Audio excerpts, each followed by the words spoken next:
Hello everyone, welcome to Kashiyan family. तो आज गोलू और मैं दोनों जा रहे हैं स्कूल। एक फार्म लेके आना है। भी क्या तैयारी पूरी होगी? कुछ और तो नहीं रही कमी? चले अब जा।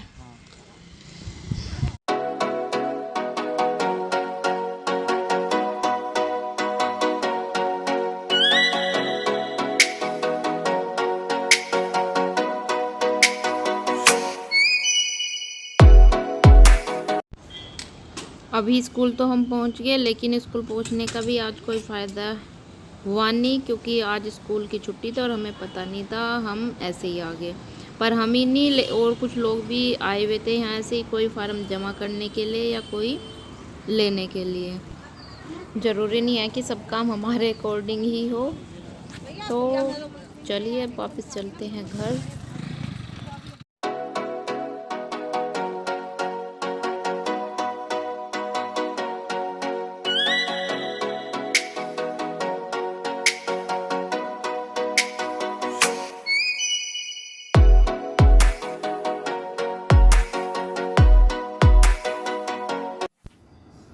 तो आज मैं बनाने वाली हूँ एक ऑर्गेनाइज़र, और इसके लिए जो ये कपड़ा है ये डबल लेयर किया हुआ है मैंने। और 8.5 इंच ये इसका एक निशान है इधर भी, और 8.5 इंच पे ही ये इधर भी। और ये जो इधर की जो ये निशान लगा है ये भी 8.5 इंच पे लगाया है दोनों साइड।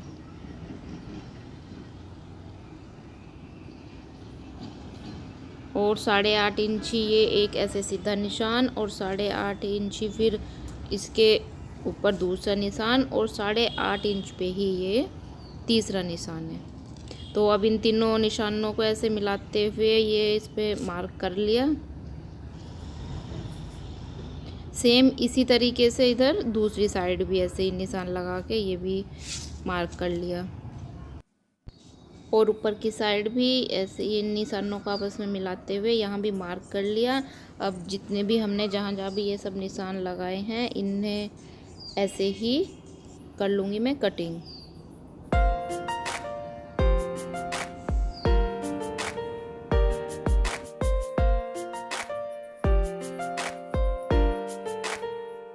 ये कुछ इस तरीके से हो गया तैयार अब हमारा।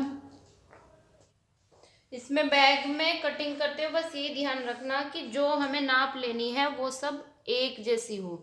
जैसे ये 8.5 ली है हमने, तो ये भी 8.5 ही ली है, और फिर यहाँ भी 8.5 ही है, और एक और 8.5 ही, और एक यहाँ भी 8.5 ही है। तो यानी कि जितनी भी हमने नाप ली है वो सब एक ही है। अगर हम ज़्यादा या कम करते हैं तो सारी ही नाप को हमें कम ज़्यादा करना पड़ेगा, नहीं तो फिर इसकी सिलाई में जो है वो दिक्कत आएगी। ये 2 पीस हमारे हो गए तैयार। अब इनके बीच में लगाने के लिए या तो हम फोम या फिर प्लास्टिक के बैग जो आटे वगैरह के हमें वो इस्तेमाल कर सके, या फिर ये फोम भी, या फिर जो ये मोहरी वगैरह में जो हम डाल रहे हैं वो बुकरम, वो भी हम इसके अंदर इस्तेमाल कर सके। कोई सी भी इसमें लगा लो तो इससे इसकी जो है साइज और जो शेप है वो बढ़िया सा आ जा। तो अभी मैं कर रही हूँ ये वाली इस्तेमाल करूँगी, और मैं केवल जो है यहाँ यहाँ लगाऊंगी ये फोम, केवल इस पट्टी में, बाकी को ऐसे ही छोड़ दूंगी। तो इसे जो फोम को है हम इन दोनों के बीच में रख लेंगे। एक हो गया हमारा नीचे और एक हो गया ऊपर, और इसे फोम को हम यहाँ इसमें रख लेंगे। इसमें पूरे में भी लगा सके, और अगर ज़्यादा फोम हमारे पास नहीं है तो हम केवल इस पट्टी में भी अगर फोम लगा ले तो वो भी काफ़ी है। इस तरीके से अब इसे चारों तरफ से इसे एक एक इसमें सिलाई लगा लूँगी। इसके चारों तरफ से सबसे पहले से सिलना है।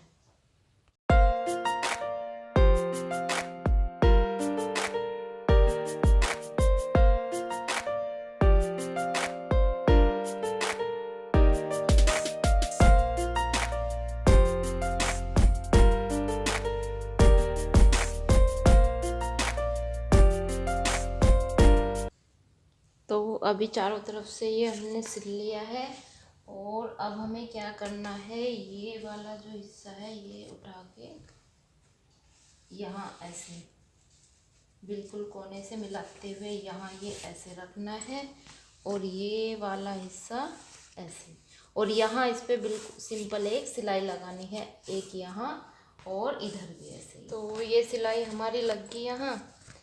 अब ये बैग की शेप थोड़ी थोड़ी आ गई इसमें। अब इसे यहाँ से उठाएंगे और इसे यहाँ से लेंगे और इसी तरीके से इसे यहाँ, ये ऐसे सिल जाएगा। अब ये दोनों हमने सिलाई लगा ली है, ये वाली भी और ये वाली भी, दोनों साइड। तो अभी हम इसे कर लेंगे सीधा। अभी इसकी जो है शेप भी निकल के आ गई। यहाँ ये ऐसे हो गया। अब हम इसमें यहाँ तक हमारा ये हो गया सिलाई के बाद। अब इसमें हम लगाएंगे जिप। तो पहले तो इसे बढ़िया तरीके से नाप लेंगे कि हमें कितनी जिप की ज़रूरत है। और अगर आपके पास बहुत ज़्यादा जिप है, मतलब एक साथ ली हुई है, तो फिर उसे पहले लगा लो और उसके बाद ही उसकी कटिंग करें। तो जिप लगाने के बाद ये जो साइड में ऐसे सिलाई लगाई जहाँ हमने, तो कुछ धागे जो सिलाई है उसके वो धागे से निकलते रहें, तो उन्हें कवर करने के लिए इस तरीके से एक पट्टी जो है इस पे चारों तरफ बैग पे जहाँ भी जिप लगी हुई है और उसके अलावा भी जो हमने 2-3 सिलाई और लगाई थी उसे इस पट्टी से कवर कर देंगे कुछ इस तरीके से, जिप के ऊपर इस तरीके से रखते हुए, और फिर बाद में से फोल्ड कर देंगे पट्टी को। तो ये बिल्कुल बढ़िया तरीके से सारी जो सिलाई है वो इसकी कवर हो जाएगी इससे, और वो बार बार धागे जो है निकलेंगे नहीं। तो बैग तो जो हमारा है वो कुछ इस तरीके से तैयार हो गया। मैंने इसमें जो है वो फॉर्म केवल एक पट्टी में नीचे नीचे लगाई थी, तो इस वजह से इसकी शेप जो है वो ऐसी आ रही। तो इसे वैसे तो हम जब इसमें कपड़े भरेंगे तो शेप इसकी ऑटोमेटिक ही सही हो जाएगी, लेकिन अगर हमें इसे इसकी शेप में ऐसे ही करना है तो एक इस कपड़े का इस तरह से थल्ला सा बना के और उसमें एक कार्डबोर्ड का पीस इस तरीके से रखो और बैग के अंदर ऐसे एडजस्ट कर दो। ये बिल्कुल ऑप्शनल है, नहीं करेंगे तब भी सही है। और ये जो बैग है इस कार्डबोर्ड के टुकड़े को लगाने से बिल्कुल इसकी शेप ऐसी आ जाएगी।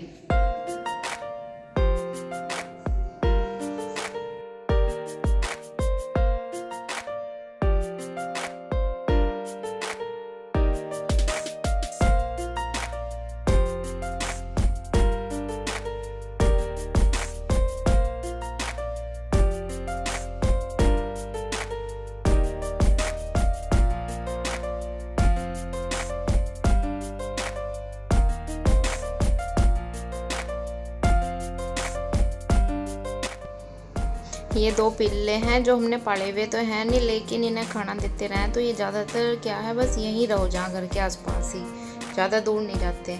और इनका एक वो है तरीका, एक तरीके से जब इन्हें भूख लगे तो ये क्या करें, अपने पैरों से दरवाजे पे ऐसे पैर को दरवाजे पे मारते रहें कि अब हमें भूख लगी और अब हमें खाना चाहिए, खाना दे दो।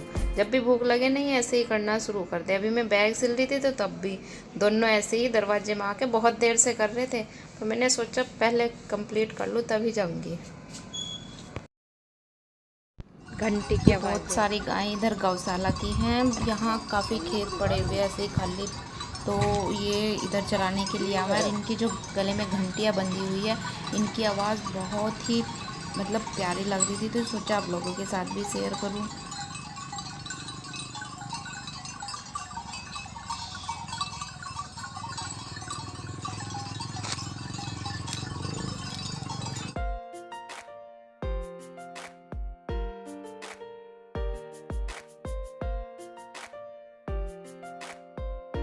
उम्मीद करती हूँ आज की वीडियो आपको पसंद आई होगी। अगर पसंद आई है तो please like and subscribe my channel. मिलती हूँ नेक्स्ट वीडियो में, तब तक के लिए बाय।